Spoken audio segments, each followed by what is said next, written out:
Alhamdulillah, alhamdulillahilladzi hadana lihada wa ma kunna linahtadiya laula an hadanallah. Asyhadu an la ilaha illallah wa asyhadu anna Muhammadan abduhu wa rasuluh. Allahumma shalli ala sayyidina Muhammad wa ala ali sayyidina Muhammad kama shallaita ala sayyidina Ibrahim wa ala ali sayyidina Ibrahim fil alamin innaka Hamidum Majid. Rabbi shrah li sadri wa yassir li amri wahlul 'uqdatam min lisani yafqahu qawli, amma ba'du. Sidang Jumat yang dirahmati oleh Allah, alhamdulillah kita masih diberi kesempatan oleh Allah Subhanahu wa taala dalam rangka menunaikan kewajiban kita sebagai seorang muslim, sebagai seorang mukmin. Mari kita bersama-sama menunaikan kewajiban ini. Semoga kewajiban yang kita lakukan selama ini dicatat sebagai amal soleh oleh Allah. Amin, amin. Ya Rabbal Alamin. Dan kami akan menyampaikan satu ayat di surat Al-Mu'minun. A'udzubillahi minasyaitonirrajim. Bismillahirrahmanirrahim. Qad aflahal mu'minun alladzina hum fi salatihim khashi'un walladzina hum 'anil lahwi mu'ridun walladzina hum lizzakati fa'ilun. Dan seterusnya. Kita berterima kasih, kita sudah menunaikan ibadah-ibadah kebaikan atau tambahan-tambahan kebaikan dalam kehidupan sehari-hari. Dan kita di pekan ini, di Jumat ini, kita ibadah per pekan. Alhamdulillah, seperti tadi disebutkan di ayat di depan, apa yang disebut orang-orang yang beruntung atau orang-orang mukmin itu tadi. Qad aflahal mu'minun, beruntunglah bagi orang-orang yang mukmin. Apa orang mukmin tadi? Yaitu dia menyatakan dirinya, mengikrarkan dirinya dengan sepenuh hati dan meyakini bahwa Islam adalah agama kita. Inna dina indallahil Islam. Agama Islam adalah agama yang benar, agama yang lurus. Ihdinas siratal mustaqim, yaitu agama yang lurus. Berikutnya ayat yang disampaikan tadi, alladzina hum fi sholatihim khashi'un. Konsekuensinya kita kalau sebagai muslim atau orang yang beriman adalah melakukan syariat-syariat itu sendiri. Contohnya sholat, syahadat, zakat dan sebagainya. Alladzina hum fi sholatihim khashi'un walladzina hum 'anil lagwi mu'ridun. Dan kita di sini ditekankan atau diperintahkan oleh Allah, jangan berkata dusta, jangan berkata sia-sia, jangan berkata yang tidak ada manfaatnya sama sekali. Maka dari itu kita juga terus diingatkan di dalam khutbah Jumat, di dalam Bilal itu diingatkan bahwa kita tidak boleh berkata-kata yang baik. Kita dengarkan apa yang dibicarakan oleh khotib, karena prioritas utama adalah mendengarkan. Fasta'inu, ya, mendengarkan. Wasma'u ansitu la'allakum turhamun. Perintahnya ansitu wasma'u, perhatikan dan dengarkan. Itu perintah Allah. Ya. Jadi kegiatan-kegiatan selain mendengarkan dan menyimak, tolong ditinggalkan untuk sesaat, karena itu perintah. Apalagi tadi yang disampaikan, walladzina hum 'anil lagwi mu'ridun, bercakap-cakap dengan sebelahnya, bercakap-cakap dengan orang lain, tidak perlu, itu namanya laghod. Ya, namanya laghod, berkata sia-sia. Dan dilanjutkan dengan tambahan lizzakati fa'ilun, orang yang mendermakan hartanya ke jalan Allah. Berikutnya juga dijelaskan ayat berikutnya, alladzina hum fi furujihim hafidun, adalah orang yang menjaga kehormatannya, kemaluannya atau kehormatan seorang laki-laki. Dia tidak buka aurat sembarangan, perempuannya juga begitu, laki-lakinya lebih-lebih dari itu.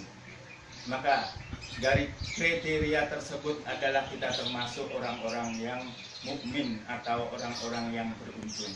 Kalau kita tidak mau rugi apa yang diperintahkan oleh Allah Subhanahu wa taala, mari kita laksanakan bersama-sama dan kita patuhi taat dengan sepenuh hati dan kita lakukan dengan sekuat tenaga. Banyak di antara kita bilang orang mutakin banyak beranggapan bahwa niat atau ikhtiar atau kategori sukses itu dilihat hanya dari segi materi atau segi sukses dari kepuncaan martabat seseorang. Maka dari itu memang tidak salah menyatakan hal itu. Sukses itu dihitung dari segi materi, daripada pangkat, jabatan, dan rumah yang kita punya, megah-megahan. Tidak salah mereka menilai sukses dari bentuk materi itu. Tapi yang paling penting adalah sukses nanti kita di akhir penghujung kita. Bahwa ada kesuksesan yang abadi yang akan kita raih, yang akan kita capai, yaitu di alam kubur dan seterusnya sampai alam akhirat. Begitu yang abadi. Maka dari itu kita semua mari belajar bersama-sama.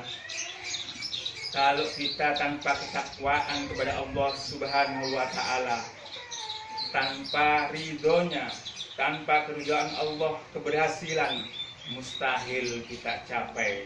Kalaupun tercapai, bisa jadi itu adalah cara Allah untuk menghinakan kita. Kita di atas puncak kesuksesan, tapi kita tambah lalai kepada Allah. Itu namanya disebut istijor. Dilulu sama Allah, dikasih apa-apa dikasih sama Allah. Kejayaan dikasih, pangkat dikasih, harta dikasih luar biasa. Tapi mereka tambah jauh, tambah tidak mau sedekah kepada Allah. Itu namanya ada ujian. Innama amwalukum wa auladukum fitnah. Sesungguhnya hartamu, anakmu, istri-istrimu, kekayaanmu adalah ujian bagi kamu. Kalau kamu tidak bisa mengendalikan hal itu, maka kamu yang akan dikendalikan oleh hartamu, oleh kekayaanmu.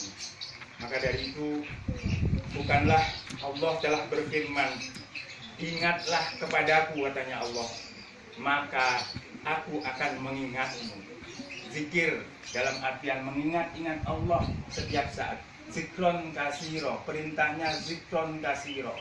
Berzikirlah yang sebanyak-banyaknya, semampu kamu. Ya, dalam keadaan tidur, berbaring, dan berjalan disuruh berzikir kepada Allah. Bukanlah Allah menyuruh kita untuk menghambakan kepadanya dengan sepenuh hati.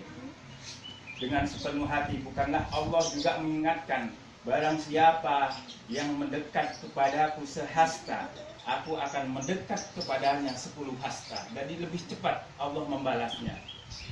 Barang siapa mendekat kepadaku berjalan, maka aku, kata Allah, akan mendekat kepadanya dengan berlari, menjemput. Jika kedekatan kepada Allah Subhanahu wa taala demikian kuat kita lakukan, maka bisa jadi cukup dengan kedekatan kita kepada Allah itu yang akan membuat kita berhasil, membuat kita sukses dalam di sisi Allah atau di sisi akhir nanti. Ayat lain juga dijelaskan di pembukaan, dijelaskan di surat Al-Baqarah, Alif Lam Mim, Zalikal kitabu la raiba fi hudal lil muttaqin alladzina yu'minuna bil ghaibi wa yuqimuna sholata wa mimma razaqnahum yunfiqun. Dan seterusnya di situ dijelaskan tidak ada keraguan sedikit pun di antara kita adalah petunjuk bagi kita adalah Al-Qur'an. Yang barang siapa yang bertakwa dengan hal itu dan mereka beriman dengan sepenuh hati kepada barang yang gaib, yang mendirikan sholat seperti tadi disebutkan juga di surat Al-Mu'minun, mendirikan sholat dan menafkahkan sebagian rezekinya. Banyak ayat-ayat lain yang menyambungkan antara sholat dengan infak, dengan sodako. Banyak bergandengan tangan. Jadi apa makna dari sedekah itu? Adalah sosial. Kita melihat kalau ada teman kita sengsara, kita sensitif, kita tahu, kita cukup merasakan. Kita juga merasakan kalau ada teman kita susah, itu artinya yang zakat itu akan meratakan kekayaan manusia atau lingkungan kita. Al-Quran yang telah diturunkan kepada kita dan kitab-kitab yang diturunkan sebelumnya sudah membahas masalah sholat dan zakat dan sebagainya. Mereka itulah adalah yang tetap pada petunjuk Allah Subhanahu wa Ta'ala, dan mereka adalah yang termasuk orang-orang yang beruntung. Ma'asyiral muslimin rahimakumullah.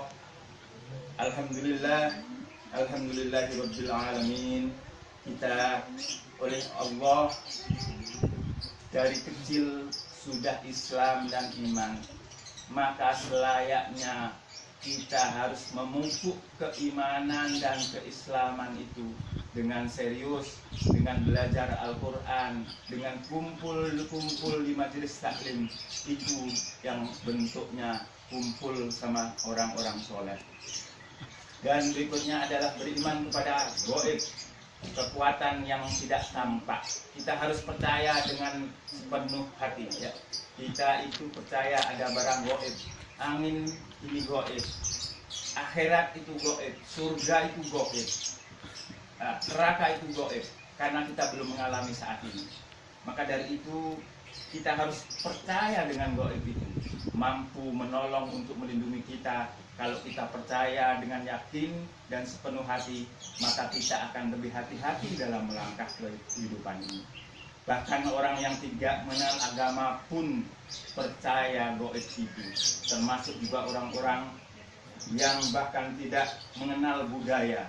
Contohnya adalah orang-orang purbakala yang mengkeramatkan pohon. Mereka juga percaya kepada barang yang gaib, percaya kepada batu, bahwa batu itu punya kekuatan, percaya pada api, arwah leluhur dan sebagainya.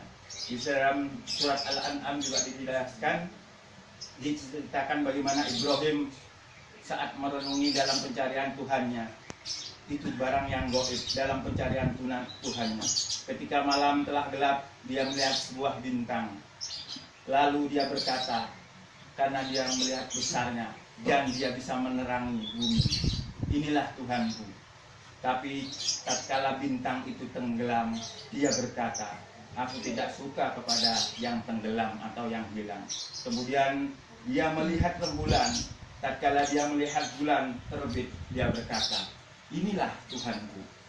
Tetapi setelah bulan itu terbenam, dia berkata, sesungguhnya jika dia Tuhan atau Tuhanku tidak memberikan petunjuk kepadaku, pastilah aku termasuk orang-orang yang sesat. Maka kita juga berterima kasih kepada leluhur kita. Kita lahir di lingkungan Islam, kita terlahir dengan komunitas Islam.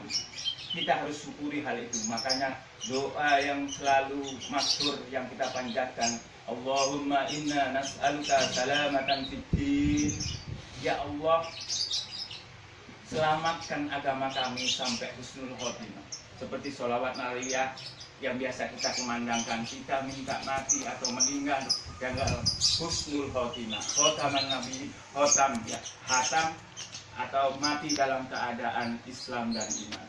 Semoga sesuatu yang kita minta ini Allah mengijabahkan, dan semoga anak keturunan kita akan meneruskan atau mewarisi apa-apa yang kita sudah laksanakan. Contohnya seperti kita belajar ngaji, atau kita belajar baca yasin, baca waqiah dan sebagainya. Semoga hal ini tidak putus sampai kita meninggal dan nanti akan diwarisi anak-anak kita. Amin, amin. Amin. Amin. Amin. Amin, amin. Amin. Amin. Allahumma salli wa sallim ala wa habibina wa syafi'ina wa tukrina wa maulana Muhammad